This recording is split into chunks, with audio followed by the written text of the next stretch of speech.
A paz do Senhor, boa noite. Está começando mais um culto da família Voz que Clama no Deserto. E ontem e hoje nós abrimos live para você que está em casa. Amém? Vamos abrir a nossa Bíblia em Filipenses capítulo 2, versículo de número 9. Filipenses 2, 9 e 10. Por isso também Deus o exaltou soberanamente e lhe deu o nome que é sobre todo nome, para que o nome de Jesus se dobre todo o joelho dos que estão no céu, diga céu, na terra, e debaixo da terra. Oramos a Deus, Senhor maravilhoso Deus, eterno Pai, Criador dos céus e da terra. Mais uma vez nós estamos aqui, Senhor Deus. Venha, papai querido, fazer o seu querer, fazer a sua vontade. Nos diminua nada, Senhor Deus, e o Senhor sobressai. É o que nós te pedimos em nome do Senhor Jesus, Pai. Amém. Amém. Sentar. Aleluia, Deus. Vamos no tema, perdão. A igreja em pé de novo. Léo, beleza, tá assistindo? Assista de ontem, Léo. A exaltação de Cristo. 1, 2, 3. A exaltação de Cristo. A exaltação de Cristo. A exaltação de Cristo. Poder sentar adorando o Eterno. A Ele toda a honra.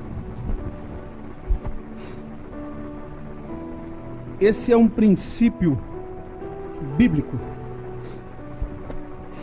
E esse princípio bíblico, ele é um princípio natural. Qual, pastor? Primeiro vem a humilhação e depois vem a exaltação. E preste atenção,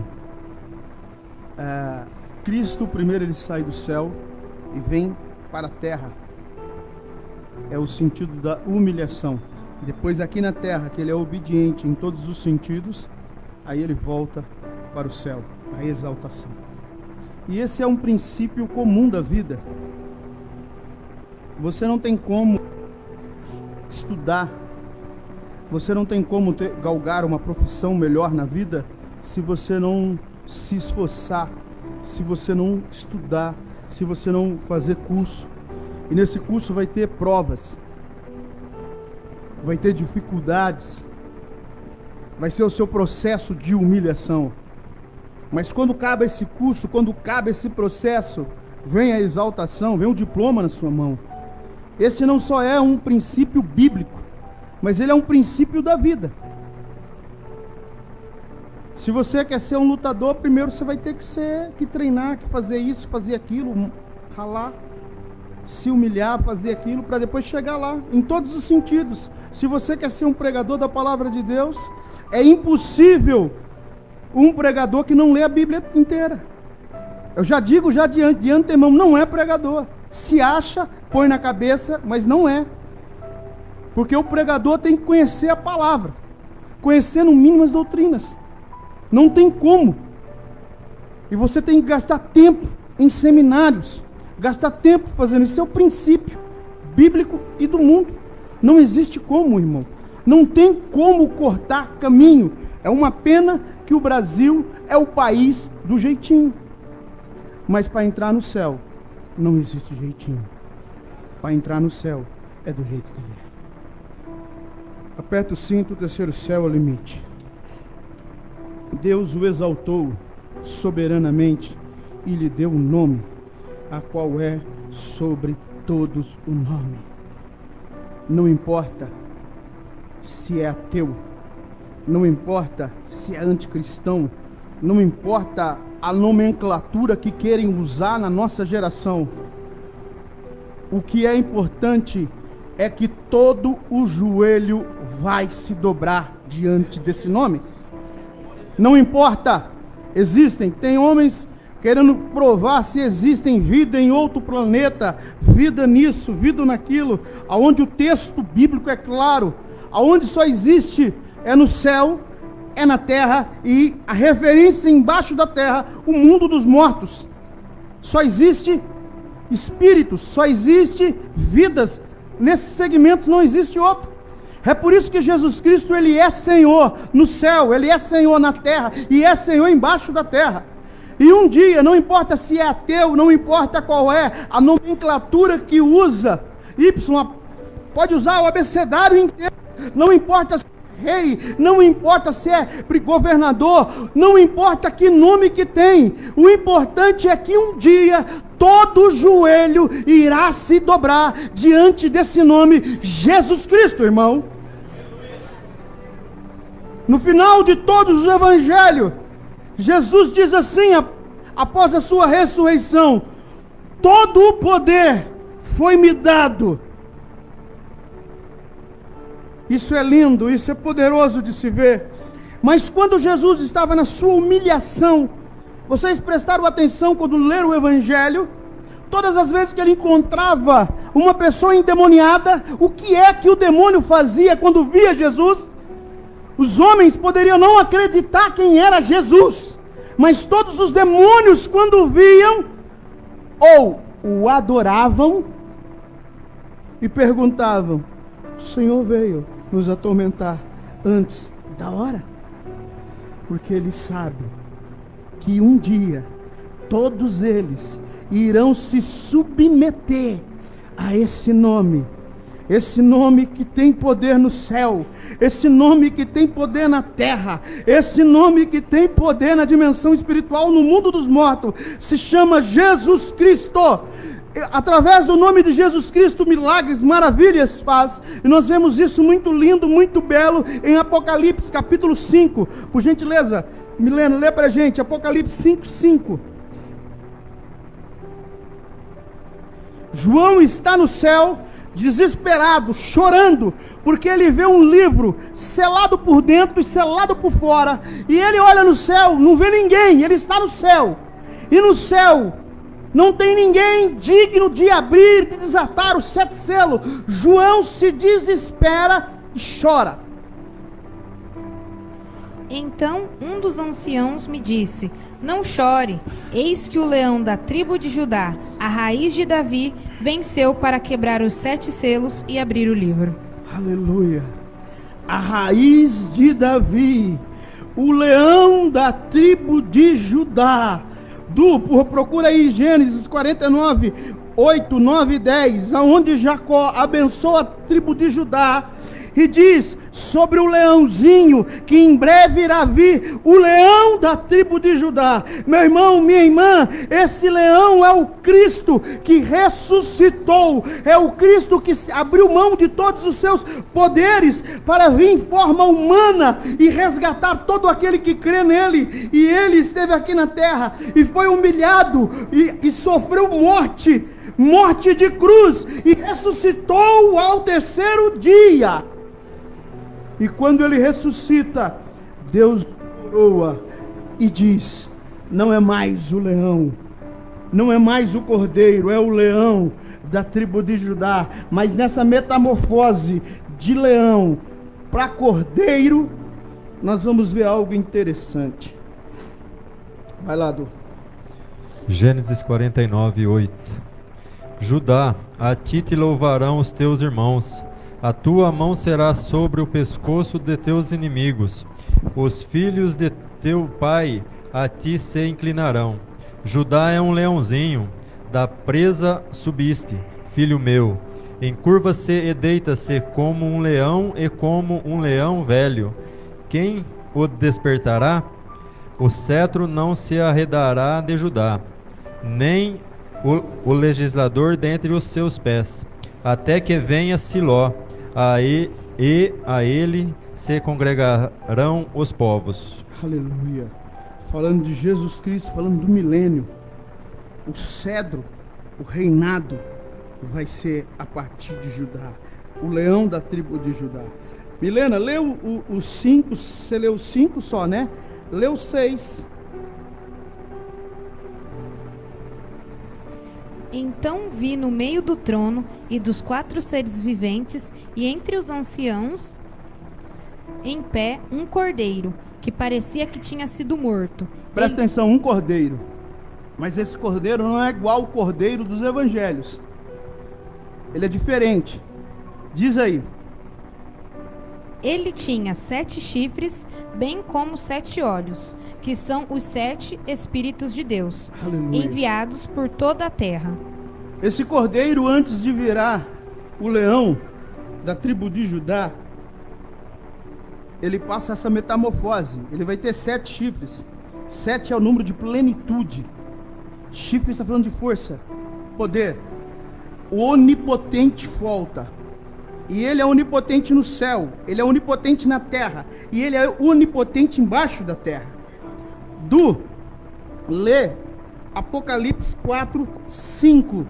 Nós vamos ver os 7 olhos. Nós iremos aprender os 7 olhos do Cordeiro. Os 7 olhos do Cordeiro, que são os 7 Espíritos de Deus. Quando João vê o trono, ele vê raios, relâmpagos, trovões. Ele vê como se fosse luzes. E essas luzes, sabe o que é? É o olho do Cordeiro, que é os 7 Espíritos de Deus. E do trono saíam relâmpagos, trovões e vozes, e diante do trono ardiam 7 lâmpadas de fogo, as quais são os 7 Espíritos de Deus. Essas 7 lâmpadas são os 7 olhos.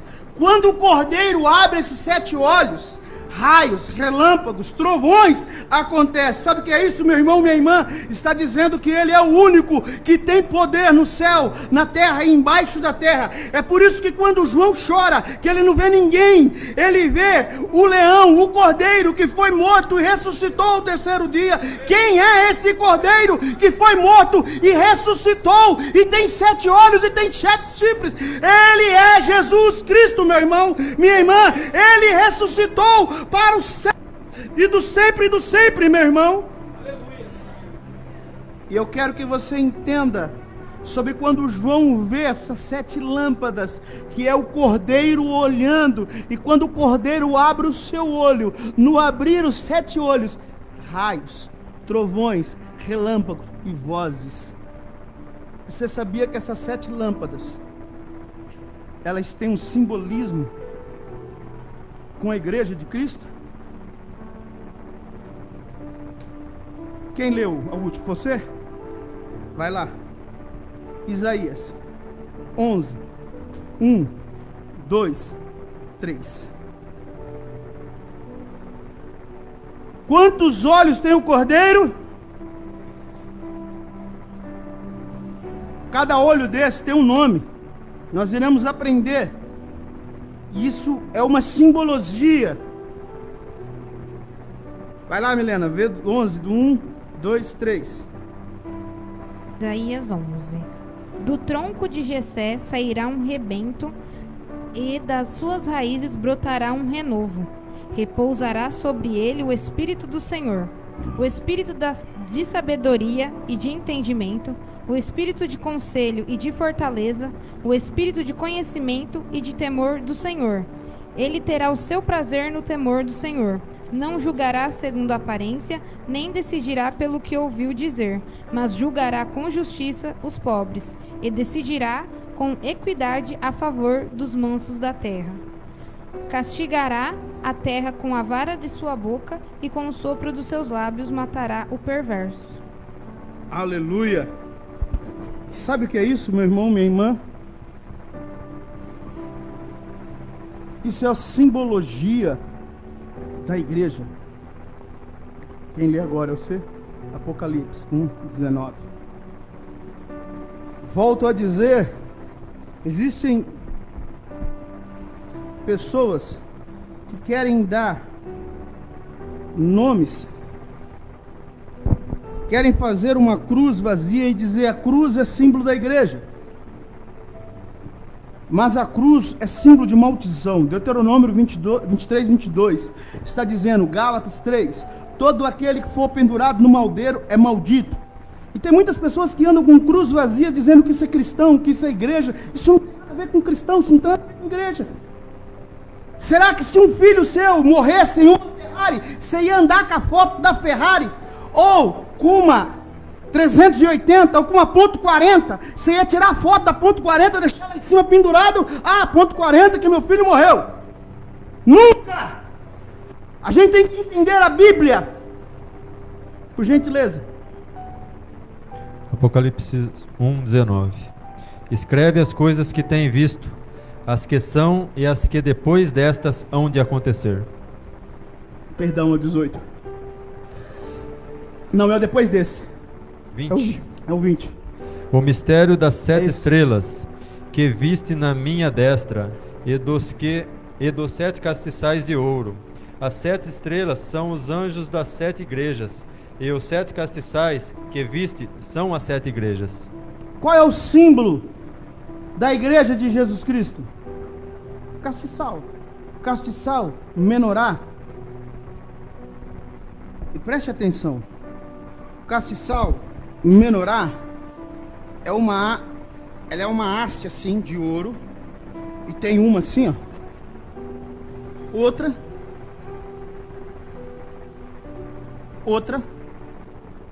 e uma no meio. São 3 lâmpadas aqui, mais 3 aqui e a 7ª aqui. E ela é a simbologia do Cordeiro que tem 7 olhos. É por isso que Jesus Cristo diz que as portas do inferno não prevalecerão contra a minha igreja. A igreja é os olhos de Jesus Cristo na terra. Quando João vê raios, relâmpagos, trovões, é o poder que é ministrado do nome de Jesus Cristo. Nenhum pastor, nenhum bispo, nenhum apóstolo pode galgar para si o poder, a autonomia que o nome de Jesus Cristo tem. Por isso, quando qualquer um deles pregam, raios, relâmpagos, trovões, sinais, maravilhas acontecem. É por isso que o menorá é o símbolo da igreja e é o símbolo dos 7 olhos de Deus. Que cada lâmpada dela tem um nome. Sabe qual é o nome? O nome é esse que a Milena leu em Isaías 11:2. A primeira, o Espírito do Senhor. Jesus Cristo, quando começa o seu ministério, ele entra numa igreja, dá uma oportunidade para ele numa sinagoga, ele abre o rolo, lê o profeta Isaías 53, e ele diz: hoje cumpriu essa profecia, o Espírito do Senhor está sobre mim para anunciar as boas novas. E ele senta na cadeira do Messias.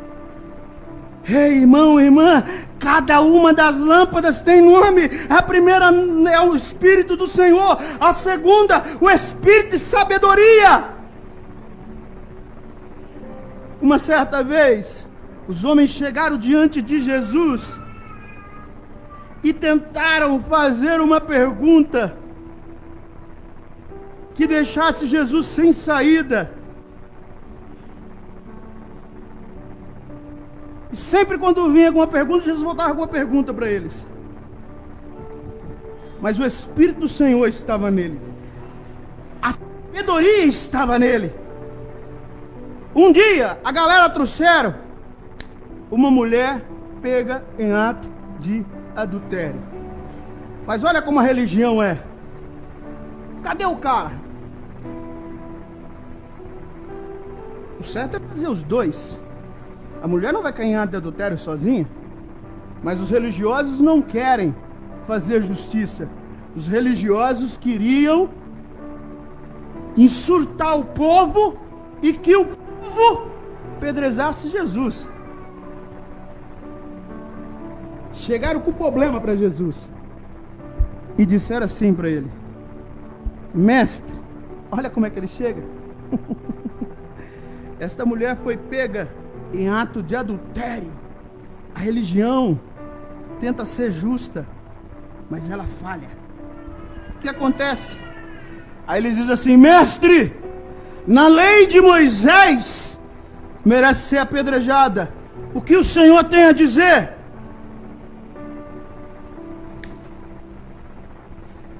A sabedoria.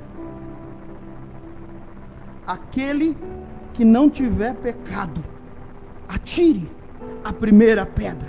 E o povo já estava doido com pedra para apedrejar. De repente aquela palavra entra nos ouvidos e vai na tábua do coração. E aquele povo vê que é mais pecador que aquela mulher e começa a soltar as suas pedras. A sabedoria entrou naquele exato momento. E depois você pode ver que é a terceira lâmpada, o conselho. Todo mundo vai embora. Jesus vai para aquela mulher e diz: mulher, não peques mais. Os teus acusadores não acusaram, muito menos eu. A terceira, o conselho. A quarta, o entendimento. Aleluia. Perguntaram para Jesus: nos dá um sinal da tua vida, se tu és o Messias. Nenhum sinal para uma geração incrédula vai ser dado, senão o sinal de Jonas. Quem tem entendimento, entenda. E eu quero dizer aqui, não há tempo, mas um dia eu vou ensinar a vocês que Jesus não morreu na sexta-feira. O que é que Jesus está dizendo com isso? 3 dias e 3 noites o Filho do Homem vai ficar em terra. Isso está na Bíblia. Jesus não morreu na sexta-feira. Sexta-feira para o domingo não dá 3 dias. O dia para o judeu é das 6 da manhã às 6 da tarde. Mas não dá tempo hoje. O entendimento, aleluia. A quarta lâmpada. Um dia ele chega diante de um túmulo e um homem morto. Fazia 4 dias. De repente a lâmpada do poder acende e ele diz: Lázaro, vem para fora. E aquele que estava morto há 4 dias vem para fora. Aleluia. Aleluia, Deus. A sexta lâmpada, o conhecimento. Ninguém pode conhecer as profundezas de Deus. O que designa? Está tão na modinha hoje, apóstolos? Tem uns que eu aposto que é crente. O que é que designa um apóstolo? Existe apóstolo nos dias de hoje? Existe. Por quê, pastor? Lê o livro de Apocalipse. O livro de Apocalipse foi escrito no ano 96. Todos os apóstolos já estavam mortos. Jesus diz a João, a igreja: vocês colocam os que se dizem apóstolo à prova. Desde aquela época tem falsos apóstolos. E Deus diz: não são. Se não existisse mais apóstolos, Deus não ia revelar isso para Jesus. Jesus não ia revelar isso para o anjo não ia revelar isso para João. Existe. Só que o que é apóstolo? A primeira definição de apóstolo é enviado em nome de. Apóstolo não é igual a maioria das pessoas acha, que é um título acima de pastor, uma hierarquia. Não. Apóstolo é enviado em nome de. É isso só. Agora, o que faz uma pessoa ser apóstolo? Isso daí está nos dons de Cristo. Que existe dom de Deus, existe dom do Espírito Santo, existem dom de Cristo. Está lá em Efésios. Quando fala a sua exaltação, fala que ele morreu, ressuscitou e deu dons aos homens.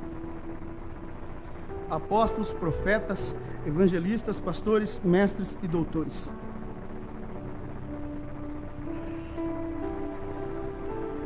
Não existe apóstolo do número dos 12, como eram os 12. Mas a característica central de um apóstolo é aquela que Paulo tem. Qual é a que Paulo tem? É aquela que os outros têm. Ver a Jesus. Lembra de Paulo? Paulo está a caminho de Damasco com um cavalo. O que é que acontece com Paulo? Cai do cavalo. Quando ele cai do cavalo, todo mundo vê algo sobrenatural. Ninguém, só Paulo escuta. e diz: Saulo, Saulo, Saulo, por que me persegue? E ele com a espada: quem é? Eu sou Jesus. E ele fica cego.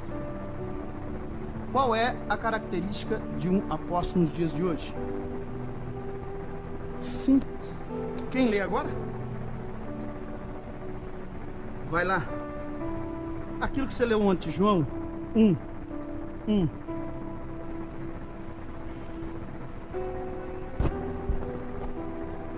Aleluia, Deus.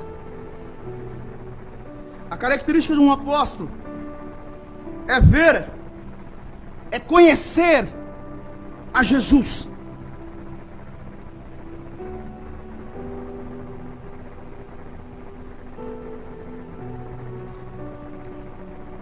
No princípio era o Verbo, e o Verbo estava com Deus, e o Verbo era Deus. No princípio era o Verbo, e o Verbo era Deus. 1:12, né? 1:12 e 1:14. O Verbo se fez carne e habitou entre nós. A característica de um apóstolo é conhecer o Verbo. A palavra se revela para ele, sem ele ter cursos de teologia. A palavra é Jesus Cristo. Não existe um apóstolo que não tem intimidade com a palavra. E está cheio de se diz apóstolo que nunca leu a Bíblia inteira. Jesus Cristo é a palavra. Para um camarada ter o título de apóstolo hoje em dia, ele tem que conhecer de uma forma sobrenatural, de um dom que Deus deu para ele. A palavra que é Jesus tem que se revelar a ele. Uma das partes mais lindas e mais belas, se coloca de pé. Apocalipse capítulo 5, 6. E olhei e vi que estava no meio do trono e Apocalipse 5, 9. Perdão. E cantavam um novo cântico, dizendo: Digno és de tomar o livro e de abrir os seus selos, porque foste morto e com o teu sangue compraste para Deus homens de toda a tribo, língua, povo e nação. Prossiga. E para o nosso Deus os fizeste reis e sacerdotes, e eles reinarão sobre a terra. E olhei e vi a voz de muitos anjos ao redor do trono, e dos animais e dos anciãos, e era o número deles milhões de milhões e milhares de milhares, que com grande voz diziam: Digno é o Cordeiro que foi morto de receber o poder, riqueza, sabedoria, força, honra, glória e as nações e as ações de graças. E ouvi toda a criatura que está no céu, na terra, debaixo da terra, e que está no mar, e todas as coisas que neles há, dizer: Ao que está sentado sobre o trono e ao Cordeiro sejam dadas as ações de graças, honra, glória e poder para todo sempre. E os 4 animais diziam: Amém. E os 24 anciãos prostaram-se e adoraram ao que vive para todo o sempre. Amém. Coloca o louvor. Eu quero dizer uma coisa para você. Nós somos presos ao tempo. Nós sofremos ação do tempo. Mas se eu dizer para você, quem é que vai para o céu aqui? Se eu disser que você já cantou esse louvor num futuro, quando está falando desse cântico, está falando dos remidos, que canta um novo cântico ao Cordeiro. Você pode não se lembrar, você pode estar limitado ao tempo, mas vamos fazer uma coisa agora, que em breve nós iremos fazer junto com os 24 anciões, junto com os 4 seres viventes. Eu quero que você reconheça que Jesus Cristo é digno de desatar o selo. Aplauda o Rei dos Reis e Senhor dos Senhores. A Ele toda a honra, a Ele toda a glória. Nós temos o privilégio de dizer que Ele é o nosso Rei. Isso é o reino de Deus aqui na terra. Amém?